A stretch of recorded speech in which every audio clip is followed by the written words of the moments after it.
Welcome friends. তাহলে প্রশ্নটা দাঁড়ালো, রাজ্য সরকার প্রথম কিস্তিতে টোটাল যে বকেয়া মহার্ঘ ভাতা তার কত পার্সেন্ট দিল বা দেবে। অ্যাকচুয়ালি যথেষ্ট জটিল হিসাব নিকাশ, বিজ্ঞপ্তির ভাষা আপনারা সবই দেখেছেন। গতকাল থেকে এই নিয়ে অনেক চর্চা হয়েছে এবং সর্বসাকুল্যে 31শে মার্চ 2026-এর মধ্যে যে অর্থ কর্মীরা পেতে চলেছেন সেটা হচ্ছে জানুয়ারি 2016 থেকে ডিসেম্বর 2019 যা ডিউজ এরিয়া এআইসিপিআই মেনে তার অর্ধেক দেবে। দুটো সমান ইনস্টলমেন্ট, একটা মার্চে আর একটা সেপ্টেম্বরে। তাহলে হিসাবটা কি দাঁড়ালো?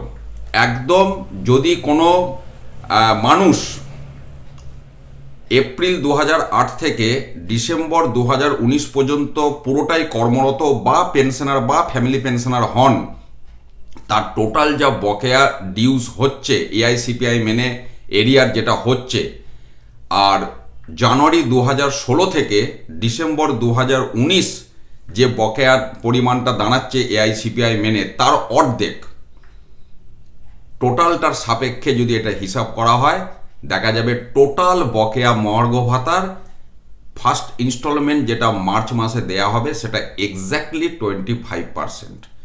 খুব সুন্দর হিসাব করে কিন্তু কাজটা করা হয়েছে। অর্থাৎ ওই যে সুপ্রিম কোর্টের নির্দেশ ছিল ইমিডিয়েটলি 25% মিটিয়ে দিতে হবে, রাজ্য সরকার কিন্তু 31শে মার্চের মধ্যে সেই 25%টাই মেটাচ্ছে। অর্থাৎ টোটাল আপনার যা বকেয়া 2008 থেকে 2019 টোটাল আপনার যা বকেয়া হবে তার 25%ই কিন্তু মার্চ 2026-এর মধ্যে রাজ্য সরকার মেটাচ্ছে।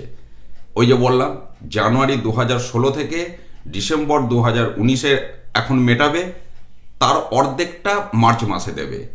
যে পরিমাণ টাকা হবে সেটা টোটাল এরিয়ারে 25%। খুব সূক্ষ্ম হিসাব করে কাজটা করা হয়েছে। তার কারণ রাজ্য সরকারও জানে যে এরপর আদালত অবমাননার মামলা রয়েছে, ওদিকে রাজ্য সরকারের মডিফিকেশন অ্যাপ্লিকেশন রিভিউ এগুলোও রয়েছে। এখন প্রথম কিস্তি অর্থ মেটানোর পর সরকারকে কমপ্লায়েন্স রিপোর্ট সুপ্রিম কোর্টে জমা দিতে হবে যে আমরা কি করেছি এই 31শে মার্চের মধ্যে। সেটা নিয়ে সুপ্রিম কোর্ট 15ই এপ্রিল আবার পর্যালোচনা করবে। তো তাহলে সেদিনই সুপ্রিম কোর্ট দেখে নেবে যে রাজ্য যা করেছে আর সুপ্রিম কোর্ট যা নির্দেশ দিয়েছিল দুটোর মধ্যে কতটা ফারাক রয়েছে।